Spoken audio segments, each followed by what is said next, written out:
नमस्कार, आप देख रहे हैं इंडिया वॉच और मैं हूं आपके साथ स्नेहा सिंह। वक्त हो गया दिन भर की 5 बड़ी खबरों का, तो चलिए शुरुआत करते हैं बड़ी खबरों के साथ।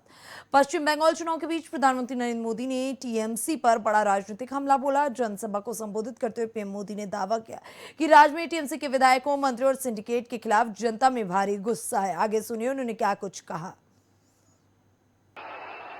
यहां तो टीएमसी के विधायकों, मंत्रियों, लोकल नेताओं और इनके सिंडिकेट के खिलाफ इतना गुस्सा है कि कई जिलों में टीएमसी का खाता तक नहीं खुलेगा।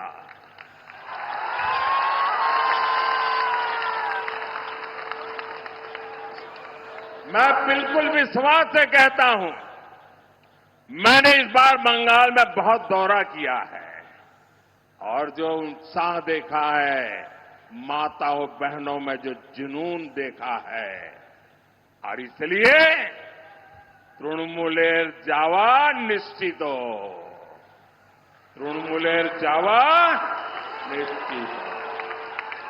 साथियों, 15 साल पहले वाम के विरुद्ध जनता ने बिगुल फूंका था। आज तृणमूल के जंगल राज के विरुद्ध बंगाल की जनता हर गली मोहल्ले में शंख फूंक रही है।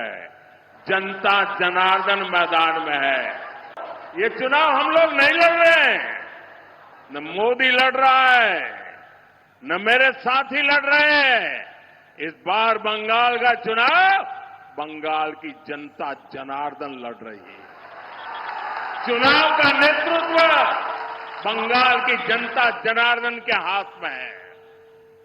मैं जहां भी जा रहा हूं, लोग एक ही बात कहते हैं कि अब बहुत हो गया। इन गोरखपुर में विकास कार्यों को लेकर मुख्यमंत्री योगी आदित्यनाथ ने बड़ा बयान दिया। विकास परियोजनाओं के कार्यक्रम में सीएम योगी ने शहर में हुए बदलावों को गिनाते हुए कहा कि गोरखपुर तेजी से आधुनिक और व्यवस्थित शहर के रूप में उभर रहा। मुख्यमंत्री ने कहा कि खुली नालियों को बेहतर तरीके से ढकने का काम किया जा रहा और जल निकासी के लिए सुनियोजित व्यवस्था बनाई गई। जिन इलाकों में पहले जल भराव बड़ी समस्या हुआ करती थी, वहां अब बेहतर ड्रेनेज सिस्टम तैयार किया गया। सीएम योगी ने कहा कि जहां पहले अंधेरा रहता था, वहां आज एलईडी स्ट्रीट लाइटें लगी और जिन जगहों पर समस्याएं थी, वहां अब समाधान दिखाई दे रहा है। आना है, ये सारी चीजें आज हम देख रहे हैं। नेशनल क्लीन एयर प्रोग्राम के अंतर्गत ये सभी कार्यक्रम आज आगे बढ़ रहे हैं। प्रत्येक वार्डों में end to end paving, green belt and mini forestation का कार्य भी हर एक स्थान पर आगे बढ़ाने का कार्य किया जा रहा है। सॉलिड वेस्ट मैनेजमेंट और पार्कों का सुंदरीकरण का कार्यक्रम भी व्यवस्थित तरीके से आगे बढ़ाया जा रहा है। मलिन बस्तियों का विकास किया जा रहा है। खुली नालियों को बेहतरीन तरीके से उन्हें आज ढकने का काम किया जा रहा है। प्रॉपर जल निकासी हो, स्टॉर्म वाटर के लिए, उसके प्रबंधन के लिए भी बेहतरीन व्यवस्था की गई है। और वही प्रोग्राम आज यहां पर इस लोकार्पण कार्यक्रम के अवसर पर भी आप सबको देखने को मिल रहा है। गोरखपुर नगर में जहां पहले पानी भरता था, आज वहां बेहतर नालियां हैं। जहां पहले अंधेरा था, आज वहां एलईडी स्ट्रीट लाइट की रोशनी है।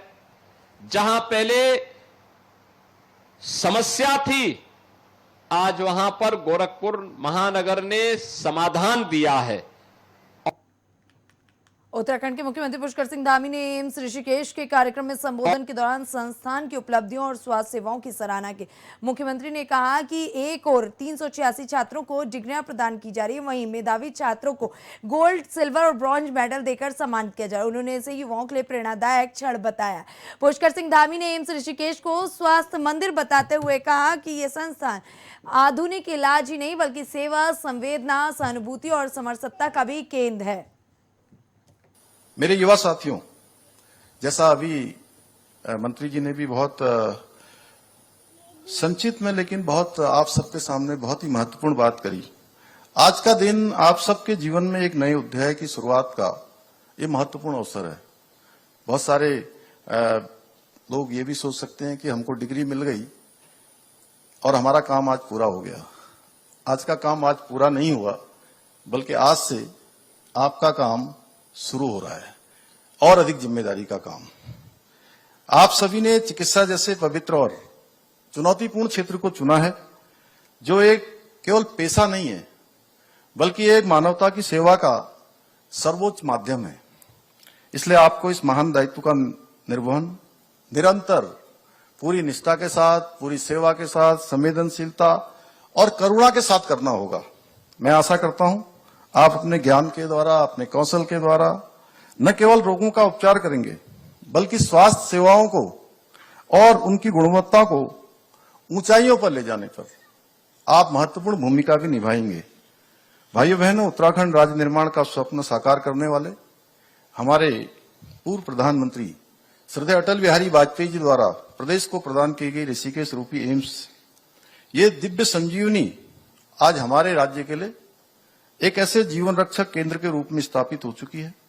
मैं तो एम्स ऋषिकेश को अक्सर स्वास्थ्य मंदिर कहता हूं, क्योंकि स्वास्थ्य मंदिर में आधुनिक चिकित्सा के साथ साथ करुणा, सेवा और संवेदना का अद्भुत समन्वय यहां देखने को मिलता है। आज एम्स ऋषिकेश में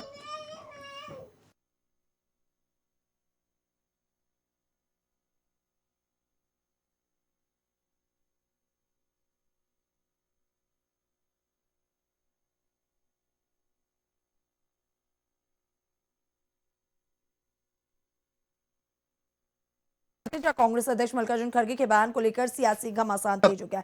कर्नाटक बीजेपी अध्यक्ष बीवाई विजेंद्र ने खड़गे के बयान की कड़ी निंदा करते हुए तत्काल माफी की मांग की। सुनिए उन्होंने क्या कुछ कहा। by AICC President Mallikarjun Kharge calling Prime Minister a terrorist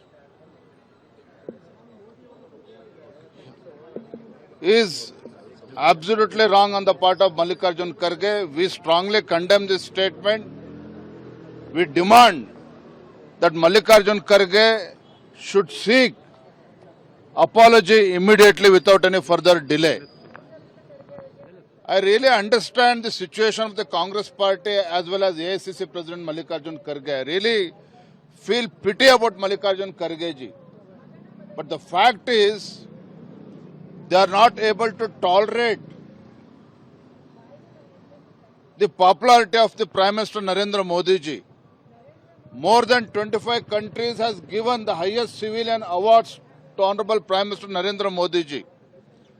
India is emerging stronger and stronger under the dynamic leadership of Honorable Prime Minister Narendra Modi ji. Congress party is unable to digest the fact that Narendra Modi ji, who belongs to a backward class community, he is leading this country successfully from last 12 years. So the fact is, Congress is not able to digest this truth. Hence, they are attacking Honorable Prime Minister Narendra Modi ji. So we, not only Bharatiya Janata Party, entire country, they want a public apology from AICC President Mallikarjun Kharge. So we demand Mallikarjun Kharge, without any further delay, he should seek apology. Sir, regarding this issue, Election Commission also gives a notice to AICC. See, it is Election Commission which has given notice. We have got nothing to do with this. As a political party, as a member of Bharatiya Janata Party, as a citizen of this country, we demand that he should seek apology immediately. Etawah से Samajwadi party प्रमुख अखिलेश यादव का बड़ा राजनीतिक बयान सामने आया। अखिलेश यादव ने BJP पर तीखा हमला बोलते हुए कहा कि भाजपा ने इटावा के विकास को रोकने का काम किया। अखिलेश यादव ने आगे क्या कुछ कहा, जरा आप भी सुनिए। सबसे पहले पूज्य महाराज जी का धन्यवाद दूंगा। मैं उनका आशीर्वाद लेने आया था। कथा का कार्यक्रम है और अमूमन गांव में इस समय पर बड़े पैमाने पे लोग एकजुट होते हैं और पौराणिक, धार्मिक और कथाओं के कार्यक्रम होते हैं। बहुत सारी जानकारी जो आध्यात्म की है उसको सरल भाषा में कहानियों के रूप में और भावनात्मक तरीके से लोगों तक जोड़ने का और जुड़ने का उन कथाओं के माध्यम से मौका मिलता है। धर्म का रास्ता न्याय का रास्ता है। धर्म का रास्ता खुशहाली का रास्ता है। धर्म का रास्ता कोई भेदभाव नहीं रखता है। उसी रास्ते पे चल करके आज 1008 पूज्य महाराज जी महामंडलेश्वर उनका आशीर्वाद लेने में पहुंचे। और ये इलाका बहुत पिछड़ा था। वो एक ऐसा इलाका था एक समय पर जहां पर ये माना जाता था कि इस इलाके में आने से आप सुरक्षित महसूस नहीं करेंगे। नेताजी समाजवादी पार्टी के समय पर बड़े पैमाने पर विकास हुआ और उसी का परिणाम ये है कि पुल बनना, सड़कें बनना, एम्बुलेंस गांव तक पहुंचना, पुलिस का 100 नंबर गांव तक पहुंचना, जानवरों के लिए इलाज के लिए वो पहुंचना। लेकिन इधर देखने को मिल रहा है कि इस सरकार ने इटावा के साथ बड़े पैमाने पे भेदभाव किया है। बीजेपी की सरकार इटावा के विकास को रोक करके इटावा को बर्बाद करना चाहती है। बीजेपी इटावा की जमीनों को भारतीय जनता पार्टी के भू माफियाओं ने बड़े पैमाने पे कब्जा किया है। यहाँ की नदियों को बर्बाद कर दिया। यहाँ का जंगल जो और सुंदर दिखता और लोगों को, टूरिस्टों को अट्रैक्ट करता, उस जंगल को बर्बाद कर दिया। लोगों के सामने महंगाई, बेरोजगारी और किसानों के सामने संकट पैदा इस सरकार ने किया है। ये किसानों को पीड़ा दे रही है। ये किसानों के सामने संकट पैदा कर गई सरकार।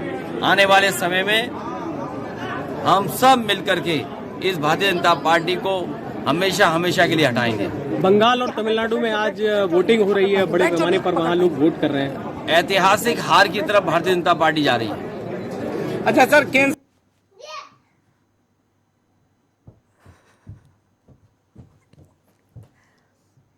फिलहाल दिन भर की 5 बड़ी खबरों में बस इतना ही। देश दुनिया की ऐसी तमाम बड़ी और अहम खबरों को देखने के लिए बने रहे इंडिया वॉच के साथ।